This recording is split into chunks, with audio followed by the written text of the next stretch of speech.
Assalamualaikum and a very blessed Friday morning to everybody. All right. So thank you for being with us today in our first series of Sembang Santai Technologies. All right. So hopefully this will be continued with some other topics with some other guests as well. So for today's topic, kita akan discuss about a topik bertajuk norma baru bersama IoT and IR 4.0. So before that, I'm Zura Huzali and I will be the first time ever moderator for this santai discussion. So I will use a hashtag #SysTuberYouOff jadi moderator. Okay, so kita punya panelist for today is none other than my boss, favorite CEO and also the top 100 IoT thought leader, Dr. Mazlan Abbas. Okay, and our guest, Encik Kamaruzzaman Jahidin, also known as KJ, the chairman and the founder principal consultant of PowerNote Solutions in Berhad. Welcome you guys. Right. Okay. Salam Ramadan. Salam Ramadan to everyone too. Alright, you all tak breakfast hari ni? Jangan tanya soalan tu. Kita sahur. Nak juga. Okay. Good. Nah, breakfast pukul 5. Pukul 5, bagus, alhamdulillah. Okay, before that, maybe some of you belum berapa kenal dengan KJ. So let me just give you a brief info, okay, about KJ. So a very brief one, he actually runs a business in ICT consultancy as a solution architect for smart city and industry 4.0 projects. Currently appointed as InScan Business Counselor and received a Productivity Champion Awards from MPC. He's also a lead author for the book and mobile apps of Transformasi Diri Menempuh Gelombang Revolusi Industry Forward. Maybe KJ can show the book. Yeah. Yeah. So KJ also has spoken to various industry and seminar locally and global on human capital, supply chain management, smart city and other related matters in IR 4.0. Okay, everyone knows everyone already. Okay, are you guys ready to start the discussion today? Okay, insyaAllah. Okay. Sembang santai aja Zura. Yeah. Let's get started, okay? Alright. Can I first nak tanya Dr. Mazlan dulu? Do you mind to tell us apa yang you cakap? Apa yang dikatakan dengan norma baru ni, Doktor? Okay, I think kita punya topik kan, kita cerita pasal new norm lah, norma baru dengan IoT bersama dengan IR 4.0. Sebab ini adalah perkataan yang baru kita dengar juga kan. Dia kata betul? New norm. Apa pula norm? Tapi Zura, saya cakap dalam bahasa Malaysia lah. Zura nak cakap bahasa Inggeris pun boleh. Boleh, kita mix. I pun boleh, I pun campur juga. Okay. Perkataan new normal ni perkataan yang agak baru bagi kita. Dan tapi sebenarnya benda ni adalah benda yang agak lama dah kita gunakan, bergantung kepada kita ni generasi mana sebenarnya. Sebab bila berlakunya macam work from home ni, pada satu ketika kita sebenarnya kita dah lama pakai. Antara kita yang bekerja lah, selalunya yang bekerja, mereka mempunyai Skype ataupun FaceTime. Jadi masa ketika itu kita menggunakan video conferencing di waktu kerja. Tapi apabila berlaku macam PKP ni, bila kita tak dapat keluar rumah, ini menjadi satu perubahan yang agak baru kepada orang-orang yang tak pernah pakai teknologi seperti begini. Jadi ini pada dia adalah satu new norm. Pada dia benda-benda baru. Kita rasa benda ni dah lama pakai. Mungkin dah 10 tahun dahulu dah pernah pakai. Macam dahulu kita new normal, selalunya kita kes-kes dululah sebelum PKP ni kita selalu berjumpa dengan orang. Kita meeting, kita mesti muka face to face.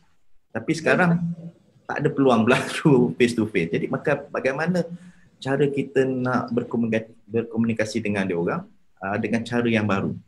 Jadi pada saya cara work from home ataupun meeting online ni adalah cara yang paling mudah untuk kita berkomunikasi.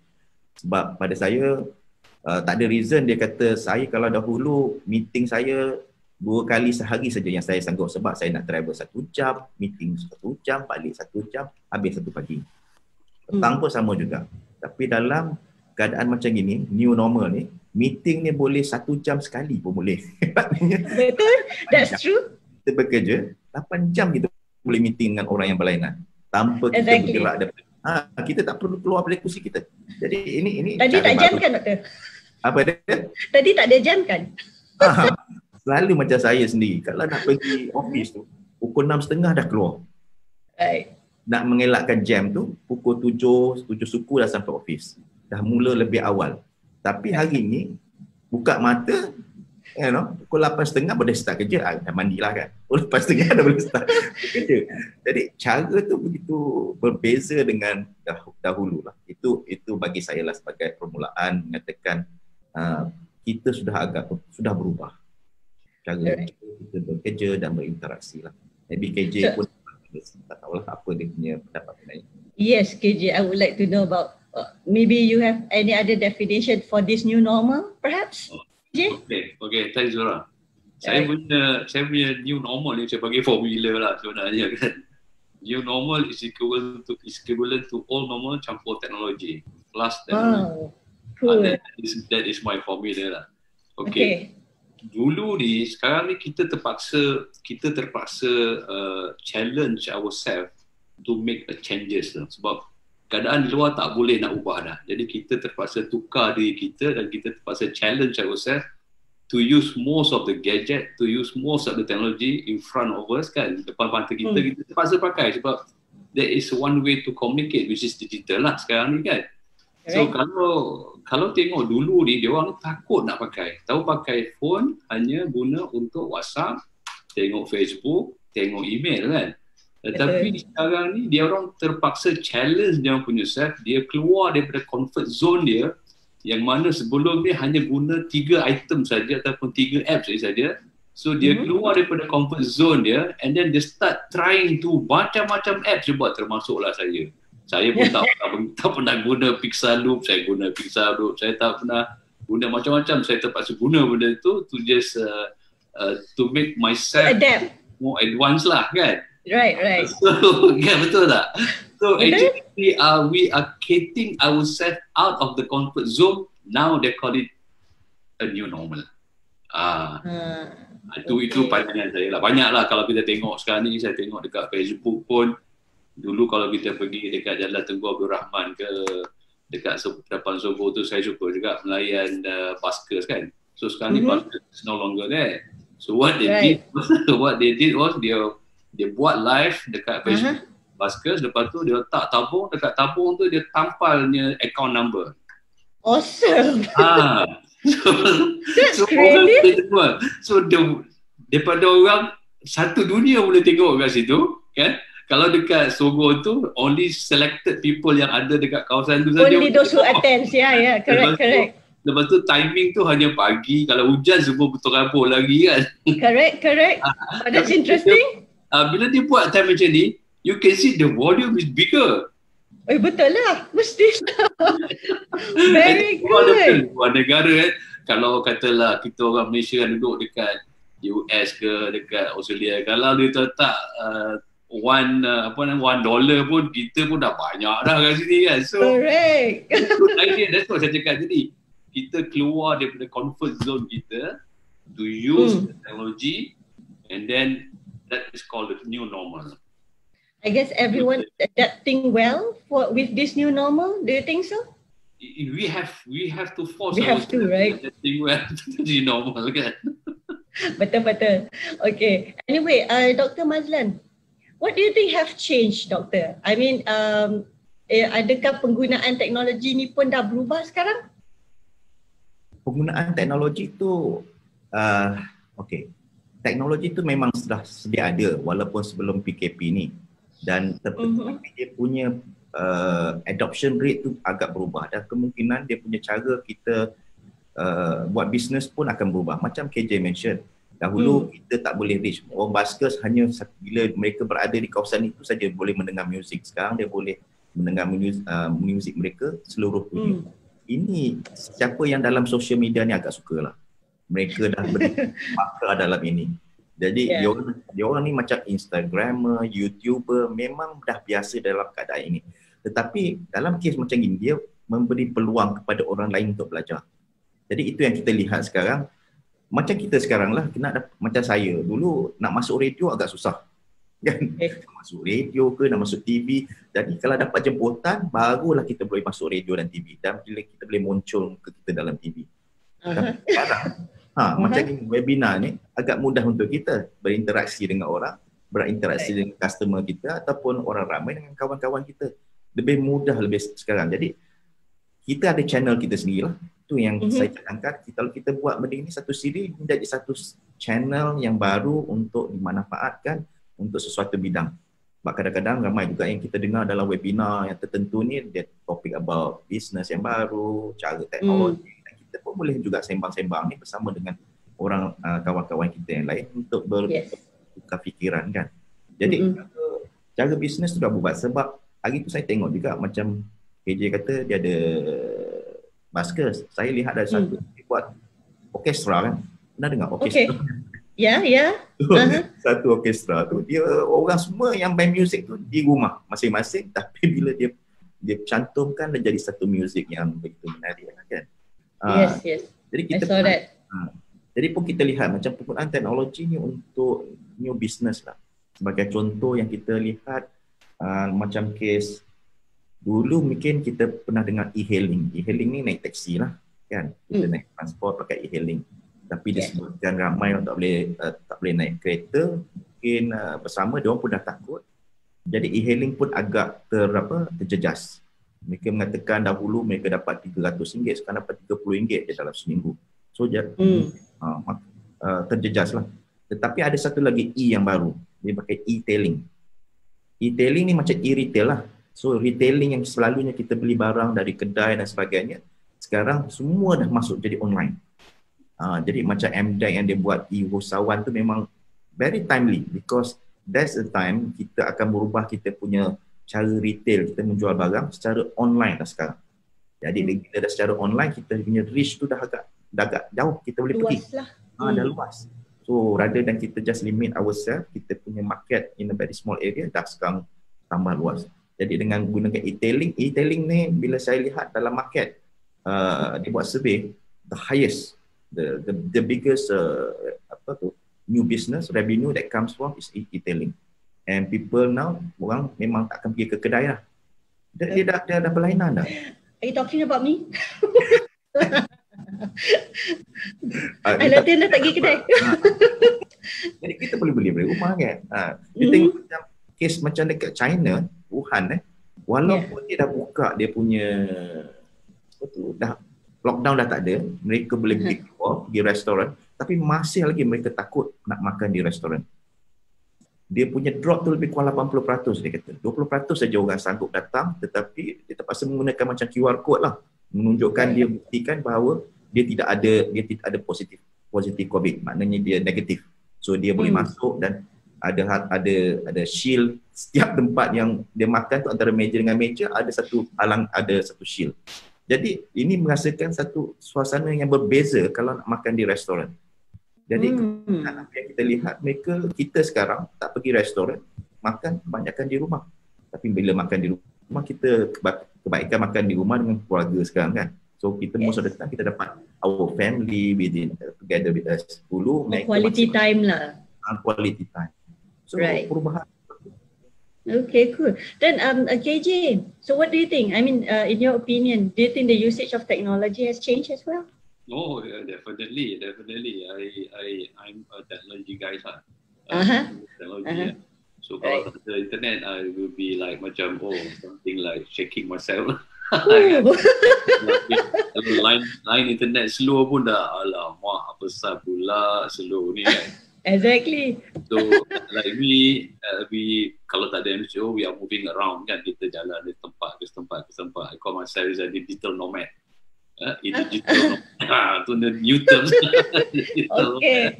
Right. So everywhere we go, as long as there is an internet connection, is good. So macam like overseas, Malaysia pun dah okay. Dalam bus kita dah ada internet connection, cuma lagi itu sajalah. So sebenarnya teknologi ni pada saya lah, teknologi ni dia bukan setengah orang fikir dia macam take over human job. Saya selalu pesan dengan Masa saya buat talk selalu saya cakap, technology is not taking human job. Actually, technology is actually complement to the human job. Kalau dulu kita buat kerja susah, bila ada teknologi dah jadi senang kan. Contoh macam tadi, Dr. Mala kata, tak payah lagi lah nak pergi pejabat, buka bangun pagi lepas subuh 6:30 dah pergi. Yes. Kan? Betul. So benda-benda ni dia dah banyak mengajar kita. Tapi kita ni belajar dalam keadaan MCO. Kalau ada satu artikel dia tulis apa tau, hitam adalah putih yang baru. Itu pun new normal juga. Itu. Like it's the new That's white. extreme. Yes. Because we are in the black situation now. And then when we out of the black situation, then we come the new white. Betul tak? Right. So the technology basically is apa yang kita buat sebelum ni. Kalau kita tengok revolusi 1, 2, 3 dengan 4 yang saya pergi advance sikit lah tu lah. So kalau kita buat kerja betul, kita buat kerja betul, doing things right, kita buat kerja betul. Tapi dengan teknologi ni, kita buat kerja betul dengan cara yang betul, doing the right things. Itu benda yang sangat-sangat berbeza.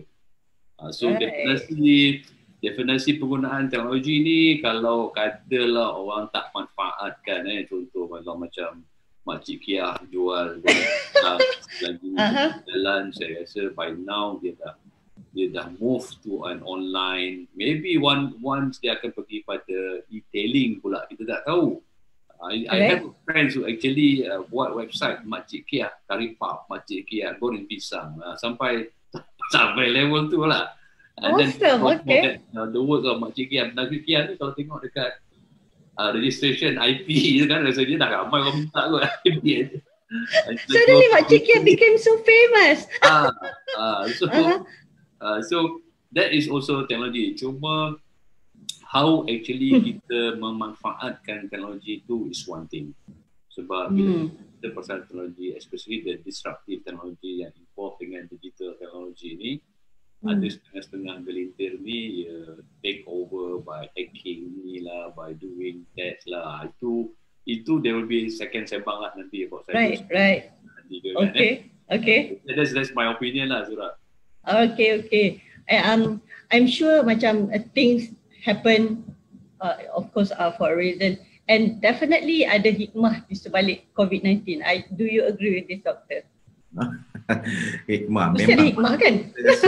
Satu musibah yang berlaku kan. Tapi kita lihat bahawa COVID-19 ni dia memberi sesuatu yang dia is resetting the whole that's the word. Resetting. The whole world now becoming equal. Kita lihat satu negara yang mungkin terlampau powerful, dia rasa lemah sebab nanti kita kalau terlampau satu negara terlampau kuat, kita negara-negara kecil ni akan ditekan dan sebagainya. Jadi dia pun merasa lemah juga bahawa sesuatu mesti dapat mereka lihat di sebalik hikmah itu apa yang sepatutnya mereka patut lakukan kepada negara-negara jiran yang tidak berkesempatan ataupun tidak ada resources dan sebagainya. Sebab negara yang kaya di tengah, kalau dia di kawasan kiri kanan ni negara yang lemah, mereka terpaksa pastikan bahawa negara di jiran-jirannya juga tidak terlibat. Sebab dalam kes COVID-19 ni, dia bukan satu negara saja yang berlaku, dia satu dunia. Jadi negara yang datang ke macam dia punya pekerja datang daripada negara yang miskin, bekerja di tempatnya. Jadi ini pun memberi kesan kepada mereka dalam in term of ekonomi. Tapi yang saya nak tekankan ni adalah mengenai COVID-19, dia pernah dulu saya try to present about IoT lah, IR 4.0. We need a wake up call. We need a wake up. Kita cakap lah. The CEO, the CTO semua mengajar kata we need a wake up call. Transform. Wake up. Tak ada cara kita nak transform minda mereka. Tapi bila COVID-19 datang ni, mereka semua terasa terperanjat dan mereka rasa this is the time for them to transform. This is the best wake up call for all organization. So that's the real blessings, I suppose. Yes, that's a blessing. Jadi kita yang, I think KJ dengan myself, kita have been talking about this kan, pitching here and there, talking about how to transform organization. Dia orang take a very slow step in transforming their mindset. But now this is the best time because COVID-19 says that if you don't transform into this digital era, then you have difficulty to connect with other people around the world because we are no longer physical manual. We are no longer IR 1.0. We are IR 4.0. Technology has moved forward. So to move towards IR 4.0 ni, you punya apa tu criteria, dia punya mandatory must be digital. If cara kita mengambil pesanan barang melalui manual kertas, bermakna kita masih lagi era yang lama dan tak boleh lagi. Kita mesti dalam bentuk digital. So everything is to transform to digital, masuk online, dan baru kita move forward. This is the best time. Hikmahnya lah. That's what I see. Yes. KJ, do you find any other blessings in disguise in this COVID? More blessing in disguise.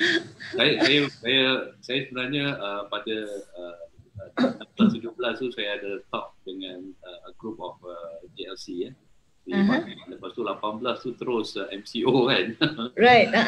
Masa tu saya tak berapa nak sihat lah, ada risau juga. I thought I was COVID ke apa ke.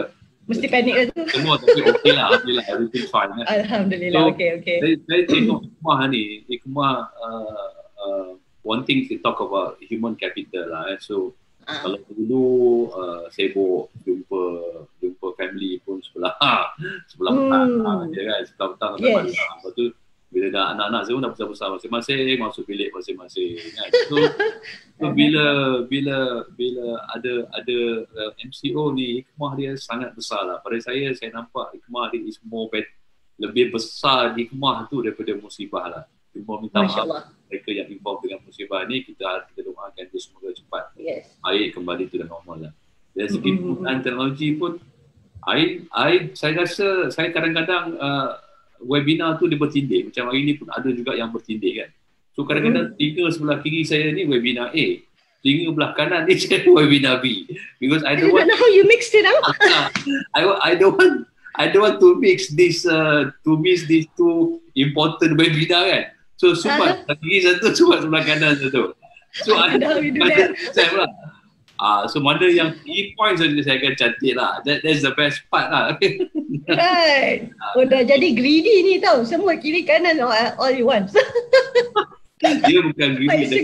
Itu knowledge. Knowledge lah. Because dalam Islam pun dalam puasa ni kita definitely understood. Iqra' kan. Iqra' tu. Yes. Ilmu ni seberapa banyak kita dapat, never ending learning lah. So tak boleh stop. Betul. Agreed with you. So apa banyak hikmah lah. I learn a lot of things. I read biasa nak habis satu buku satu bulan pun susah kan. Exactly, tell me about it. So within these few days ni, berapa hari dah kita, 50 hari ke 45 hari ke, I read about 5 books lah. Awesome. Okay. So, then my planning is to have to come up with another book lah very soon, insyaAllah. Wow, alhamdulillah. Okay, will be. I believe, saya percaya lepas sahaja MCO ni over, kita ni, manusia ni, dia akan tend to forget whatever during the MCO. So I will write this book is to get ourselves memorized balik. Ingat balik di mana kita masa MCO dulu. Where's the pain? There's a pain kan. So macam doktor kata tadi, hikmah dia memang betul. Memang saya kalau masa I've been studying and then research on the IR 4.0 ni for the last 2.5 years. Masa nak buat promo tu, apa ni industri 4.0 ni, I don't want to use it lah, tak pernah pakai lah inilah. What is this? Kadang-kadang jumpa orang cakap ini, kata, ni tak payah, tak pakai. So, bless and disguise, sekarang ni Allah kata, okay, kau degil kan, tak dengar cakap aku. So, I'm giving you something that open up the eyes of Malaysian and the world as well lah. Tapi pada dia, Malaysia now is a good face lah, ataupun bagus berada pada landasan sekarang ni. Kalau kita lambat mengejar teknologi digital ni, kita akan back ketinggalan lebih jauh. Sebab sekarang ni, I would say that macam doktor cakap tadi, the world is resetting. Kan? So, siapa yang keluar daripada COVID-19 punya pandemik ni, dia akan lebih cepat moving forward. So, in other sense, sebenarnya the world is under renovation lah. Betul tu, Ed. So I believe so, and that comes to the questions that I'm going to ask Dr. Mazlan. Teknologi mana, Doktor, yang you rasa yang kasih the greatest impact in this new normal in our daily lives? Yang teknologi ni Wah, yeah.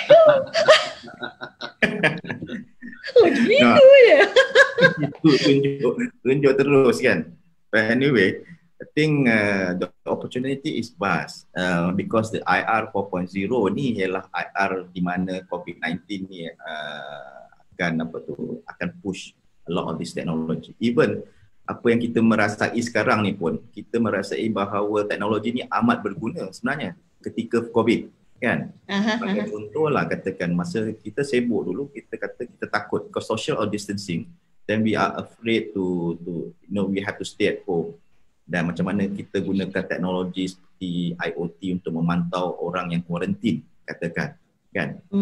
Jenis IoT lah, kalau kita boleh pakai macam jam yang kita buat macam rakib dulu, kita boleh ada wearable device, kita boleh monitor dia health. So monitoring the health ni, asset ni yang paling penting ni, sebab kalau kita lihat macam orang-orang kita, mak bapak kita duduk dekat rumah dan sebagainya, jadi mereka ni susah kita nak pantau sebab kita dah jarak jauh. Jadi teknologi macam IoT, pemantauan gunakan smartwatch, kita boleh monitor dia dari jarak jauh. Jadi itu salah satu contoh lah macam IoT. Tapi IR 4.0 ni banyak. Seperti education system. Education system dahulu selalu kita menggunakan online, kita menggunakan physical, lecture. Tapi menggunakan augmented reality, virtual reality, dah mungkin akan mengubah cara kita mempelajari sesuatu kan.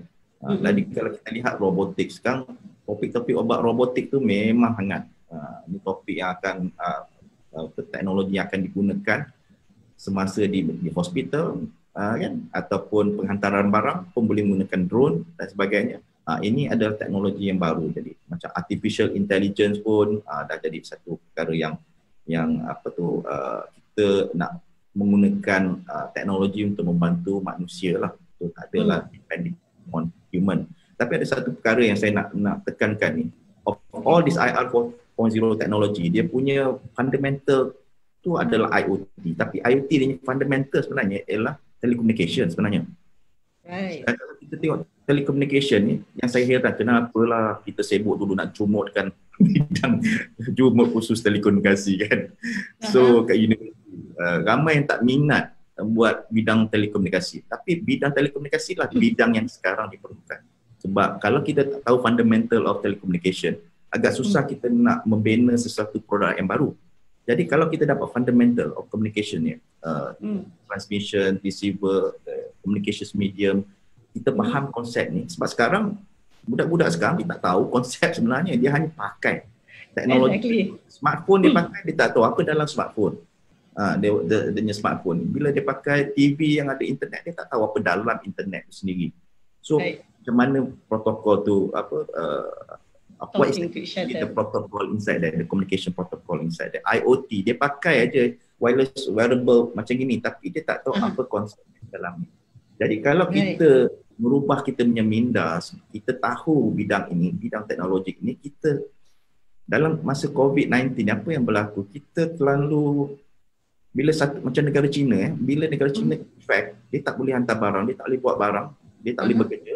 Kita dekat Malaysia ni sebab ekosistem kita tak komplit, barang komponen daripada China, kita terpaksa menunggu dan kita pun terbabit juga dalam ekonomi ni. Value chain dia tak lengkap. Kalau Malaysia mempunyai satu value chain, ekosistem yang baik di mana semua kita boleh buat dalam Malaysia tanpa bergantung sangat kepada luar negara. Jadi ini memudahkan kita untuk buat sesuatu produk. Jadi everything's inside that. Kita punya the whole value chain. Jadi kita boleh jadi satu producer nation lah, kita panggil. Itu yang selalu saya push. Kita don't have to depend on others. We have the capability to do that. Tapi kalau kita punya value chain tu terputus, rantaian macam juga rantaian COVID terputus. Kita buat yang nak buat ni terputus, tak lengkap. Jadi macam mana kita tak ada the whole ecosystem dalam kita punya negara ni. Jadi teknologi walaupun kita ada satu komponen tapi memerlukan bantuan daripada komponen-komponen lain. Sebagai contoh macam intelligence, dia perlukan data. Data datang daripada mana? Mesti datang daripada sensor, IoT, network dan sebagainya kan. Big data analytics perlukan IoT punya sensor data. The data, yeah. So dia ada kaitan. So that's one of the thing lah. I think Zura, just before that, ada soalan nanti kat bawah kita punya Facebook tu, nanti kita tanya nanti lah selepas. Yeah, sure. After this, yeah. Macam mana KJ? What do you think? Yeah, KJ, I would like to know about your opinion as well. Which one? Apa tu IoT punya technology yang give great impact ni? To this. Jangan IoT yang impact lah. Dia betul lah. I would say the great impact teknologi ni banyak So one thing is digital technology lah. We talk about digital technology. It's a very great impact lah. So kalau tengok saham-saham sekarang ni, those who are doing electrical goods, dia punya tu melonjak naik lah basically. So macam Dr. cakap tadi, IoT ni is for me is the brain of Industry 4.0. Alright, dia yang akan connect dengan most of the pillars seperti data, cloud, security dan sebagainya lah. So IoT ni memang for me memang is a must have. It's a very good demanding technologies that manusia sekarang ni perlu tahu dan perlu belajar dan perlu guna. So kalau benda-benda ni tidak ada, saya rasa kita akan balik kepada asal. Correct, Jadi kita pasal teknologi ni, kita ni sebenarnya, kita manusia ni, kita sekarang ni kita buat apa yang kita buat. Tapi dengan bantuan teknologi ni, dia membantu kita menyenangkan apa yang kita buat. Betul tak? Contohlah, very simple. Kalau dulu kita bawa kereta pergi ke pejabat, sekarang ni tak payah bawa kereta pergi ke pejabat dah. Kita dah ada teknologi. Cuma dalam teknologi ni, pada pandangan saya, there are two forms of human capital. Yang mana dua sahaja. Trust dengan honest. Trust, maksudnya kepercayaan, dengan honest ni apa? Kejujuran. So kalau katakan macam sekarang ni, kalau dulu kita beli barang, kita nak berdepan dengan penjual. Betul. Kita nak belik ikan tu, insang ni asal pudar je kan. Oh, this is not fresh. Tapi sekarang ni kita tak ada benda tu. Kita tak dibenarkan. You cannot. You cannot feel, you cannot pegang bau buku apa, tak ada. Everything is fine. Kalau apa yang gambar dalam gambar tu, maybe dia letak gambar tu 2-3 hari yang lepas kan. Dah busuk, betul tak? Oh man. So kita ni trust the penjual, dan penjual kena jujur menjual barang. So totally agree. That's another big impact of the technology in the COVID ni is dua benda, mengajar manusia supaya lebih berhemah dalam jual beli. So kalau ikut teknologi, saya rasa Industry 4.0 Penergy all the 11 pillars lah. Saya pakai sebab Malaysia pakai Industry Forward kan. All the 11 pillars ni is the time to use. Otherwise memang wasted. Kita patah balik lah kalau tengok masih lagi mengharapkan tenaga buruh yang luar. So kita pun risau macam sekarang ni, kalau just to share dengan public semua, Bangladesh is the most highest IT literate in the world at the moment, which is 600,000 IT literate. Okay. So dia punya country sekarang ni 8 million people dah keluar daripada tahap kemiskinan dia 10 tahun yang lepas due to digital transformation. And then dia tekankan negara dia lebih kepada knowledge based society. Maksudnya society yang ada ilmu. Ilmu apa? Ilmu digital. Walaupun India ni still the best among the top dalam digital, bawah dia tu is Bangladesh. So banyak call center telah ditransfer daripada India ke Bangladesh. Because of why? Because of cost, because of the infra. Kebanyakan kita punya company yang ada buat telecommunication yang pasang tower pun banyak dah ada dekat Bangladesh. Dia punya tower sekarang dahsyat. Right. So this is what the country has to look at it lah. Kurangkan birokrasi nak pasang tower dan sebagainya, perbanyakkan. Saya rasa the telcos company is willing to invest. Cuma kita punya tu dah kena longgarkan lah sikit so that we have a good telecommunications punya infrastructure. Otherwise nanti orang orang kan macam alah infra ni tak bagus lah. Jadi macam sekarang contoh sekolah. Sekolah yang luar bandar kesian sebab dia tidak ada infrastructure. Kalau kita nak buat Zoom macam ni, dia nak buat, dia dah jadi kesian lah. So dia dah berapa lama tak belajar kan. Yang dalam bandar ni okey. Pinggir-pinggir bandar ni pun ada masalah juga. So the government has to look on it, invest more on the infrastructures lah. Right. Okay. Anyway, I think we do have some questions here. Bukan question, I mean somebody is saying like Arni Abdul Rahman is saying definitely growth in security and forensics are needed. Okay, and then Adib Zahran is telling dalam penggunaan teknologi semasa PKP, kes security cyber meningkat sebanyak 82.5%. Apakah pendapat untuk berhati-hati dengan isu data privacy dan perundangan apa yang perlu diterapkan? Anyone of you wants to answer this? Okay, saya jawab dulu lah. Okay, dalam cyber security ni sebenarnya kita ni tidak diberi pendedahan awal dan pendedahan sebenarnya apa itu cyber security. That's why dalam satu istilah ada orang mengatakan Malaysia ni is the playground. It's a playground for hackers. Betul, sebab kita tak ambil port pasal cyber security. Playground? Yes. Nanti next session lah saya akan share dia punya link So the most important thing pada saya sekarang ni lah macam you all banyak kita ni banyak kan ada ada password, account password dan sebagainya kan. So kalau tengok dia punya proses, dia punya supply chain from beginning kita buka account sehingga lah kita withdraw the money tu, dia ada benda-benda tu. Cuma sekarang ni the password tu kita kena ada upgrade sikit lah. Kalau dulu tidak ada asterisk, dulu tidak ada ni, kita kena tambah. So because bila ada benda-benda ni, orang nak hack tu dia makan masa. Kalau kita buat flat aja, sekarang ni kalau tengok pun ada yang bijak buat software tu, dia dah kata, okay, you must have a capital letter and also a numbers. Tapi kalau kita test dekat website yang you just browse mana-mana pun, test how strong is your password, okay, dia akan link you. So jangan tahu password you sendiri, tu taruhlah password yang lain kan, yang agak-agak lebih kurang kan. Tapi ada elemen-elemen macam ni dan tengok berapa lama orang nak hack tu yang password. Ada yang kata 40 hari, ada kata 6 bulan. Jadi benda ni dia orang kata apa? Dia akan drag lah. Jadi bila drag 6 bulan ni, hackers dia macam alah letih lah, malah nak hack kan.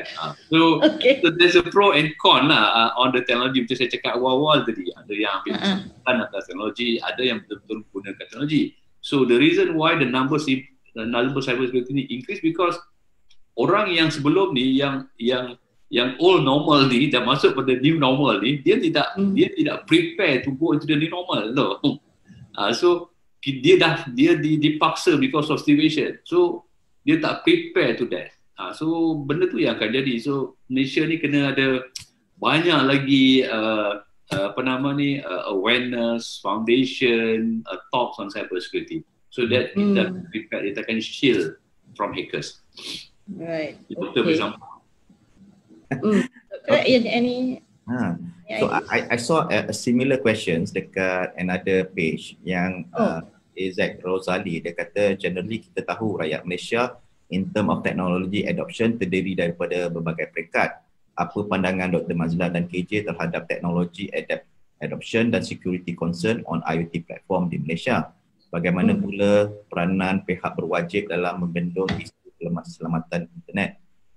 Jadi it's a similar question macam apa KJ kata tadi, awareness is something, tapi dia dua lah, macam dia persoalannya ialah mengenai security dan privacy. Privacy adalah lebih berkenaan kepada business engagement, business model kita atau how we handle the business flow. It's more business decision. We want to allow kita punya data to be shared or not to be shared dan sebagainya, whether it's private or open. And then about the security lebih kepada technical, whether your security level, teknologi yang you masukkan, embed dalam sistem you, sama ada application ataupun sistem, dia lebih apa tu, protect lah from hackers dan sebagainya. Jadi dua bahagian, privacy dengan security aspect. Macam kami punya platform, IoT platform, memang dia sits in the middleware where our middleware have their own authentication process. So it's not easily for them to hack into the system unless dia dapat key tu lah. So kita tak bagi the key, everyone can use the key. So all the devices there, it cannot be hacked on the platform itself. Tetapi kalau kita lihat IoT ni dia banyak dia punya tempat orang boleh hack, bukan setakat di platform, tetapi boleh juga dari puncanya sendiri, daripada node ataupun application dia. Jadi this is where kita terpaksa tengok security level tu mesti in all aspect, from the node up to the platform up to the application. Jadi saya nak cakapkan apa yang peranan pihak berwajib. Sebab kita pun ada satu aplikasi yang kami cuba tawarkan untuk digunakan masa COVID-19. Kita kata kita guna Discover ni, kita nak tawarkan kepada kerajaan lah, pihak kerajaan. Jadi sebelum kita nak gunakan ni jadi pihak kerajaan untuk menggunakan aplikasi ni, dia terpaksa melalui satu testing. So kami terpaksa pergi kepada Cyber Security Malaysia. So Cyber Security Malaysia ni dia akan melihat aplikasi kita, dia buat testing, penetration test, whether kita lepas atau tidak. Ni lebih kepada dia punya how people the weakness of kita punya application tu. Even a simple mobile app yang ada guna sensors dan gunakan ini, semua akan diujikan oleh cyber security. Jadi bila kami dah dapat test tu, result mana yang gagal terpaksa kami perbaiki. Ini adalah cara-cara pihak yang berwajib, tapi kita tengok bukan satu aplikasi saja. Banyak lagi aplikasi yang berada yang mereka dah orang ramai dah buat, syarikat-syarikat dah buat. Bagaimana nak melalui proses yang begitu ekstensif ni lah. Itu pihak yang berkenaan kena inilah, saya pun tak tahu macam mana. Dia macam jugalah macam kita pergi dapatkan certification for IoT device. Kita pergi ke SIRIM, kita ada proses dia. Sebulan ke 2 bulan ke tengok, tapi bila dah banyak device masuk, because IoT ni banyak device. Dia banyaklah proses dan ramai janganlah melambatkan dia punya proses certification tu. Ini mungkin cabaran kepada pihak yang bertanggungjawab dalam memproses sesuatu aplikasi yang nak digunakan nantilah. Ya, they need to expedite the process lah. Jangan lupa yang KJ ni kita bagi tahu ada hadiah tu. Oh ya. Apa dah Ros? Macam mana nak kasih hadiah tu? Oh jauh. Jap. I think in Facebook is there one more? Ada lagi. Is this the one that you said just now, Doktor, from Adib Zahran? Like kebanyakan syarikat IoT luar banyak yang menyediakan servis produk IoT yang menggunakan corporate. Is it the same one just now? No, right? Macam tak sama je? Bukan, tak sama lagi. Okay, let me just read it. Kebanyakan syarikat IoT luar banyak yang menyediakan servis produk IoT yang menggunakan komponen-komponen software yang mendedahkan data pengguna secara tak langsung. Mereka mengambil masa untuk mengemas kini platform yang mengakibatkan data persendirian diperolehi oleh orang tidak bertanggungjawab. Apakah pendedahan penting untuk syarikat-syarikat IoT di Malaysia untuk menghadapi masalah ini dan lebih berhemah dalam penggunaannya? Doktor. Okey. Ini macam kena kat kami juga ni. Jawab sekarang Doktor. Gitu. Betul. Kami melalui proses ni juga sebab ramai yang akan bertanya bila kita minta profile of users, detail-detail yang agak sensitif, sama ada data-data ini digunakan untuk apa. Jadi kita kena very clear dalam kita punya terms and condition tu. Bila kita dah ada dia punya kita panggil terms and condition of kita punya privacy punya ni, kita dah ada dalam kita punya website dan kita akan bagi tahu kepada pengguna bagaimana kita nak menggunakan setiap data tersebut. Apakah kegunaan dia. Jadi kalau dia agree lah. Kalau tak agree dan dia terpaksa reject lah. Jadi selalunya orang bila download app ni, dia agree saja. Dia tanpa membaca dia punya kegunaan data yang dia memberi. Tapi walaupun itu adalah salah satu polisi yang kita minta daripada pengguna, tetapi pihak macam Apple dengan Google, mereka juga mempunyai syarat-syarat yang ketat. Mereka akan lihat kita punya privacy. Kalau privacy ni memang akan mendedahkan data ini kepada orang ramai, keselamatan orang akan terjejas dan sebagainya sebab sensitivity, dia akan reject. Kami memang mengalami benda ni. Jadi jangan bimbang sebab kita lihat bahagian kita dan pengguna juga melihat apa hak mereka, tetapi mereka aplikasi ini juga ditapis oleh pihak yang berkenaan lah, Google dan Apple. Itulah proses dia lah.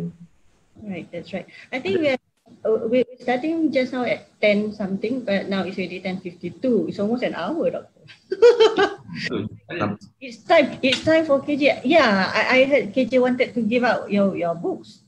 Oh, okay. Tapi sebelum tu saya nak jawab soalan ada? AZ yang alright, okay, please. Nama ni macam artis ni, AZ Rosali. Okay. So pada saya lah apa yang dia kata tu, how do we can implement ataupun how can we do the process of adapting IoT ni. Sebenarnya dia ada beberapa proses dah. Di antaranya is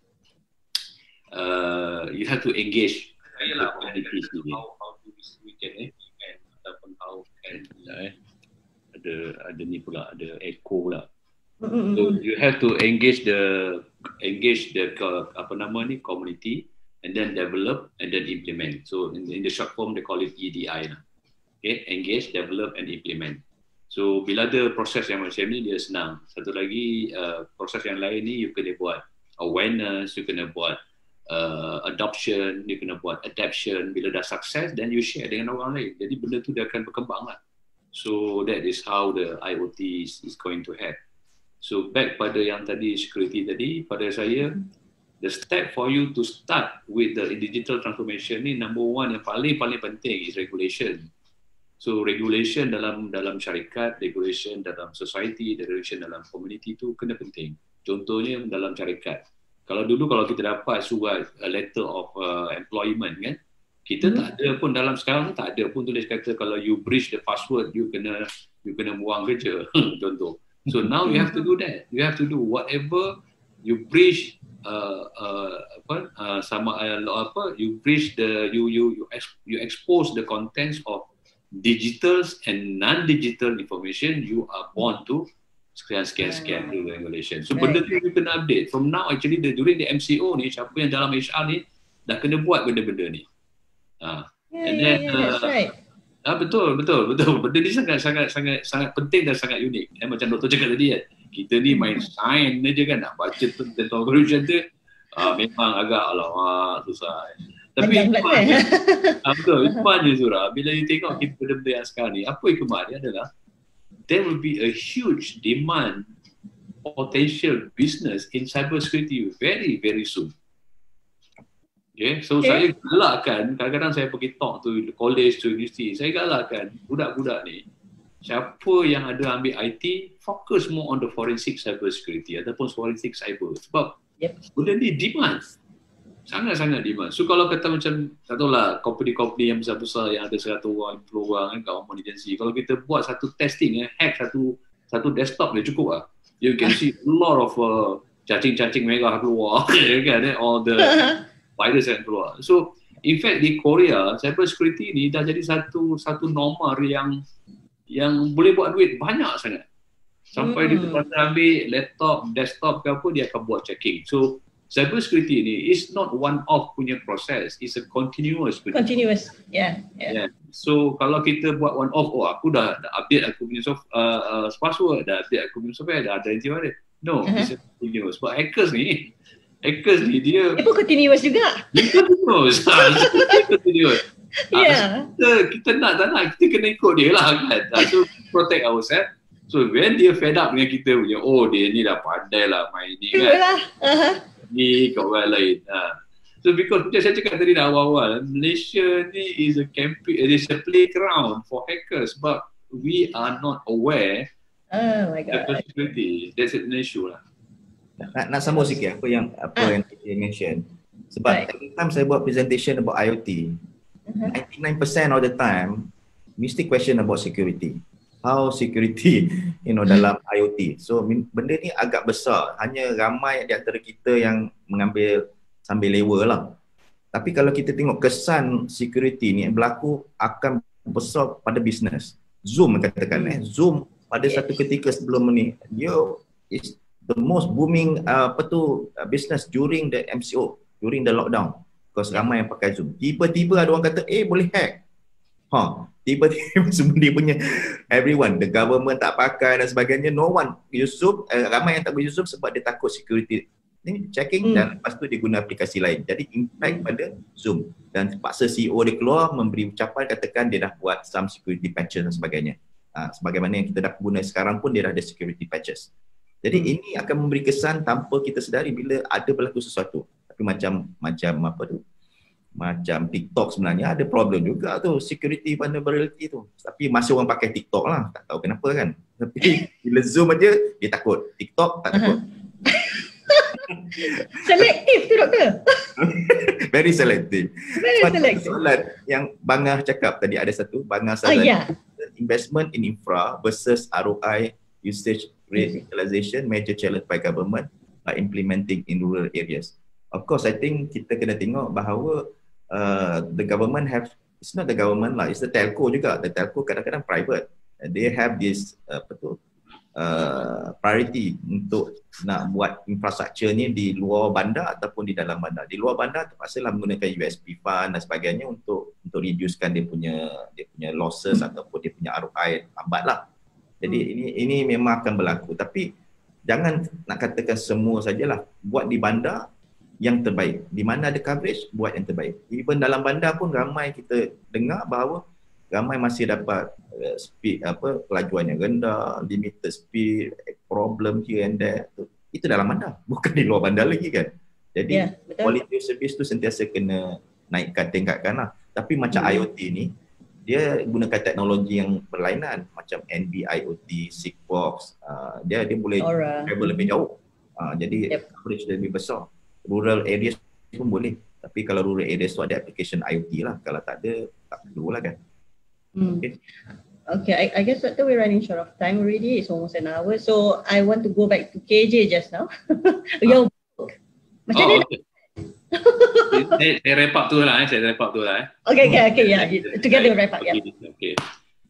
So today's discussion is very nice. Even though it's the first day of Ramadan, baru tak rasa penat pun, tak rasa. Yes.